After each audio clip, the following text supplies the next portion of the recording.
Hey guys, it's Rich with video number 14 of the Christo-Pagan series. In this video, we're talking about the sun. We move on from the elements and we come to what is more obvious to us, and it is the sun. Next week, we're talking about the moon, so stay tuned for that one. Excuse me while I do Giles' eyeglass cleaning. So, talking about the sun, it's kind of obvious, at least whenever studying, and if you're hearing things outside, I do apologize because there are vehicles going back and forth outside with the windows open and whatnot. Anyway, if you study the ancient religions, the ones of paganism and the ones of First People's belief, a lot of them focus on the sun. They also focus on the moon and the duality between them, and we'll get to that.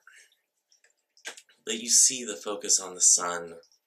It's the way they tracked the seasons. It's the way they tracked their planting schedules. It's the way that they connected to the warmth, and it's what made their plants grow.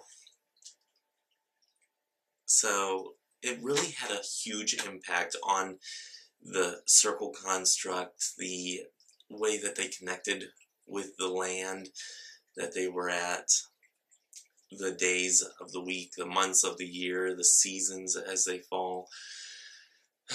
They connected with the sun because it came up and it went down. It had a shorter time span, it has a longer time span. They tracked these in the early times, and it's something that has continued to now. Even in this month of June, we're celebrating the solstice, and yeah, we're celebrating the longest day of the year. So it's something that they tracked back in those times, and it's something that whenever you look at even Stonehenge or certain things that were constructed by First Peoples and by these ancient religions that originated in Europe, in Africa, they tracked the movement of the sun, these solstices, these equinoxes.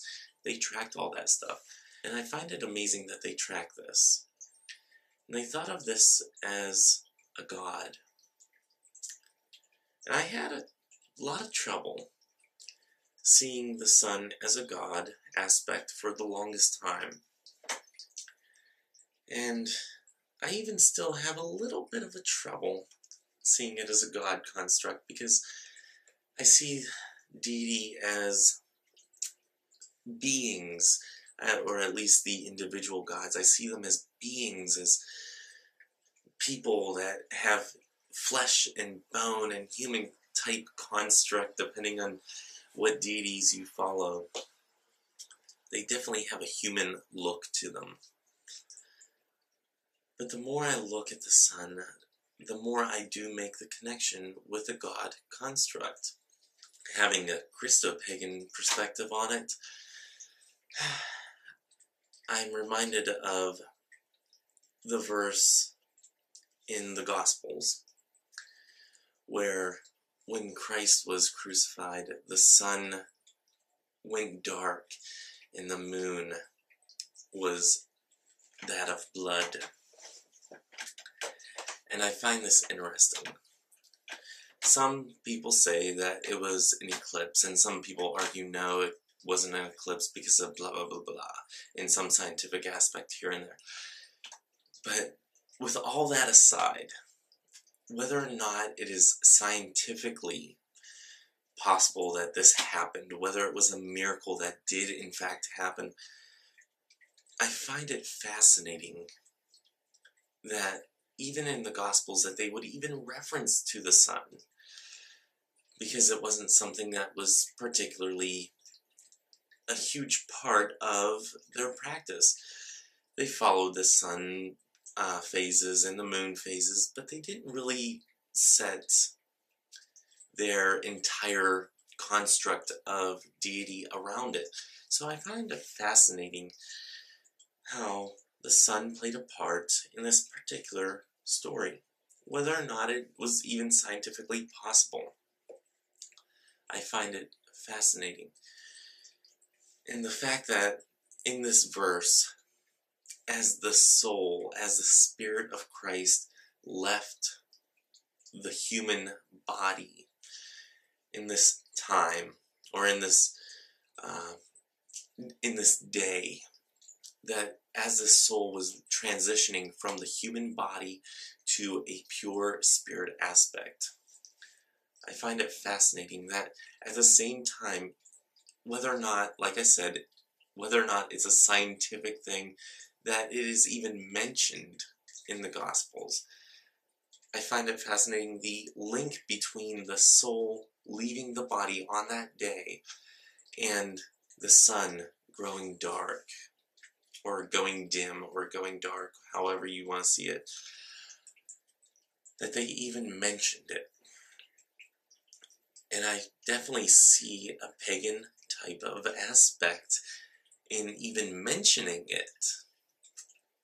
So for me, that is the connection that I have, and it kind of strengthens my connection to Christ being a deity figure in my practice, and the soul concept of the soul of Christ being that of deity, not as much as the body of Christ being a deity, but as the soul being the deity aspect and the soul being the God aspect. I definitely see the connection to that and the connection to the sun, particularly in this story. So, if you guys have followed me that far, I hope you guys understand the connection that I'm making there, at least in my mind. It was really hard for me to come to this concept, to fathom this concept of a God and a sun being the same or even being similar. So for me, that is definitely a concept that I've been perseverating on, especially this past week. It's definitely something that I've had to think about over and over again throughout the days. So I give that to you guys, sort of to give my opinion, and also to get your guys' opinion on how you see this aspect as well. Do you make that direct correlation between God and the sun, the coming sun, whether you spell it S-O-N or S-U-N? Do you see that correlation? Do you notice the sun as a deity figure at all? Does it play a part, or is it just purely that fire aspect, that projective fire aspect, as we talked about with the elemental series? Do you just go day by day, realizing that the sun is just what rules the daytime? Definitely something to perseverate on, to think about, to write in your book of shadows, whether or not it has an impact on you at all. And if it does, what impact does it have? So that is the homework that I'm giving, since I haven't really been giving homework lately. And I haven't really been necessarily saying what the Christo-Pagan aspect is lately in the videos. I really wanted to give you guys homework and give my Christo-Pagan perspective to a very pagan concept, and see if you guys make the link between the Christian aspect and the pagan aspect as I do. Definitely want your opinions on this. And as always, write it down in your book of shadows. I have a lot of writing down to do in my book of shadows. I've kind of been neglecting my writing homework myself, and it's something that I need to get back to as well. So definitely something that I'm going to journal about. And like I said before, my Book of Shadows, this one at least, is going to be the more personal aspect. Eventually it will become one of those mighty tomes where I transcribe what can be handed down to others or what needs to be preserved or referenced to on a daily, weekly, monthly basis.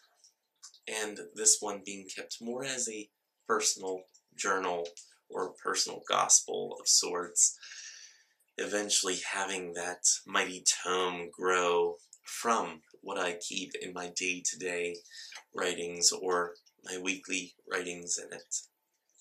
So, I hope I've given you enough homework to fulfill the void, and would definitely like your opinions in the comments below. If you enjoyed this video, go ahead and give it a thumbs up. If you are not subscribed to me, go ahead and subscribe. I will be posting, if I have not already, an article that goes along with this sun concept that we're reviewing this week. So go to Christo-Paganism.com to see that. I have updated the calendar there, so go ahead and check that out. Also, while you're there, check out the prayer and praises page. If you have prayers that you would like to send out to somebody, either that you know, or for a situation that you know of, or for yourself, allow others to pray on that. I definitely have a prayer happening behind me for a couple friends of mine. They may know who they are, they may watch this channel, they may not. But go ahead and leave your prayers there. As well, leave your praises. If you have something to rejoice about that you want to share with the community, go ahead and leave those there as well. So that's all at Christo-Paganism.com. And as usual, if you would like to stalk me, go ahead and do it on Twitter. As I said in other videos, my Twitter is full of blog retweets, motivational retweets, as well as original motivational phrases, and little bits of my personal life. And as I said in other videos, my phone is currently kind of on the fritz. I may show an up close as to how on the fritz it is in a Stitch and Witch vlog. So stay tuned for that. But I have not been posting there lately this week or some of last week because of that. But once it gets fixed, I did get the new screen in. Once it gets fixed, I will be posting more on Twitter. But in the meantime, I am able to still retweet here and there. So go ahead and check that out and stalk me if you'd like to do that on there, other than stalking me just on YouTube. So enough of my rambling. Until next time, like I said, next time we're talking about the moon, so go ahead and join me next week for that. But until next time, may you have love, hugs, and ladybugs. Bye-bye.